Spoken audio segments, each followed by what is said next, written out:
Randy, then Jim, then Brian. Go ahead, Randy. Okay, Jim? Yeah, Jim Pedley with RacingCity.com. Danica, your schedule next year is going to be basically 10 months long, very few weekends off. That's been a stumbling block for a lot of people to come into the sport. Are you prepared for all the rigors of racing every week for 10 months?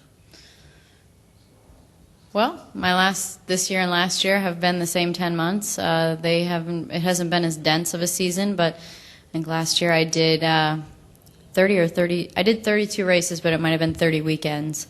And this year is 29 weekends. So, at this point in time, a nationwide schedule is 34, so a few more of them. But I've started and ended when NASCAR season has started and ended. So the only difference really is kind of that density at the beginning of the season, that IndyCar has things a little bit more spread out, and it's a little bit more every other weekend, or Indy where it's a couple of weekends.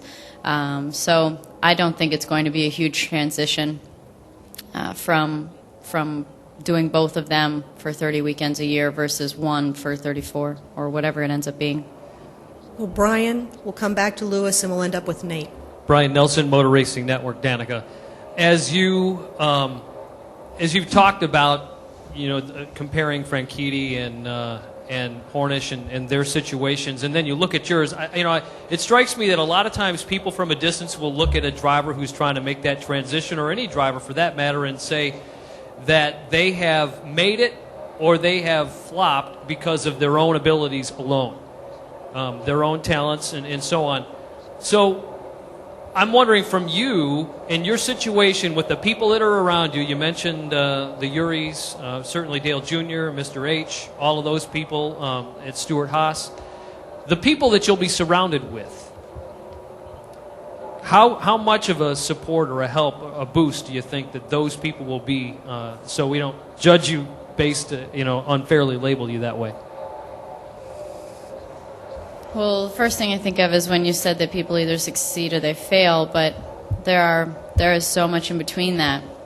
There are successful weekends and there are kind of failing weekends, and then there are, there's so many more degrees than yes or no or great or awful.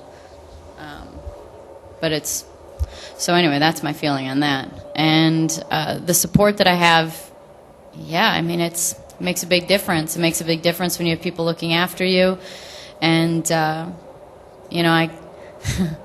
from the very beginning last year in the ARCA race, to hear Mr. Hendrick come on the radio at the end of the race and say something to me on the radio in an ARCA race, and to get phone calls from him from time to time telling me good job, that's pretty cool, and it's a good confidence booster, and it's nice to have.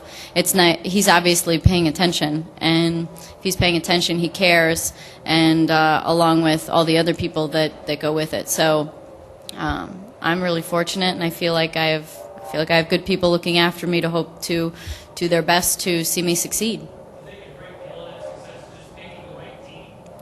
Well, I think picking the right team is important, yes, but I guess it kind of reminds me of the old days of IndyCar when it used to have different manufacturers and cars and different things, and sometimes if you got onto the right car with the right engine on the right team, or car and engine anyway, it made a big difference. And sometimes a team goes up, sometimes they go down, because every year the cars come out and the engine work over the winter and things like that. So I don't think it's just pick the team and either it's good or it's bad. I think that every team kind of goes through its process and goes up, goes down, and but the most important thing is that you go with that you're lucky enough to be with a very established team that has good resources. Louis, Frank Reuters. Your Cup team owner, Tony Stewart, at times can be a difficult interview, and yet you smile now, even in tough days. I'm remembering his interview a few weeks ago, just before the end of the chase. Yes. That was awesome. I sent him a text afterwards. I didn't hear from him, but I was like, that was awesome. Well, see, and you'll answer questions where you've been asked them before. So my question is he going to be a bad influence on you, or are you going to be a good influence on him? Well, I think that when you look at those kinds of situations, you get to a certain point, and I would imagine everybody respects him, and he's accomplished a lot, and you can kind of say what you want then a little bit more. I'm still young, and I still have things to do, and I think that I look at those moments, and I think that that looks like something nice that you could say sometimes. But I don't think I'm in a position to do that all the time. But Tony is, and he's earned his way there. That's what I think. And I would imagine you all respect him, and that's why he can. And it's true. I mean, sorry, what he said was kind of true. But I'll let that be part of my inner monologue for a while. Nate Ryan, USA Today. Danica, when the Cup drivers, or actually any NASCAR drivers race here, they talk about the difficult part of this track being like the seams. And I'm just wondering, was that ever a challenge for you when you raced IndyCar here? Do you come with any experience from that? And I guess as a broader question, does any of your experience from IndyCar has it ever translated, or have you found that it's helped when you go to tracks in NASCAR? I don't really remember the seams being too big of a problem here. In IndyCars, it tends to not be as big of a problem just because we have so much downforce in the corners, and it's makes things a little smoother. But they still affect you a little bit. And sometimes if your car is a little bit loose and you cross over a seam, it can really unhook the car and make it feel uncomfortable. But again, not as big of a deal in those cars.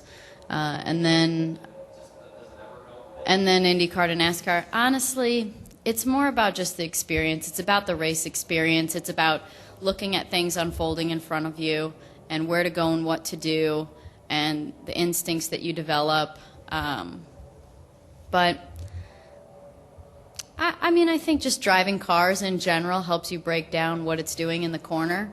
I actually thought that driving a stock car helped me kind of unravel sometimes what was going on in an Indy car a little bit, because it's a little bit more basic, broken down, and obvious in a stock car.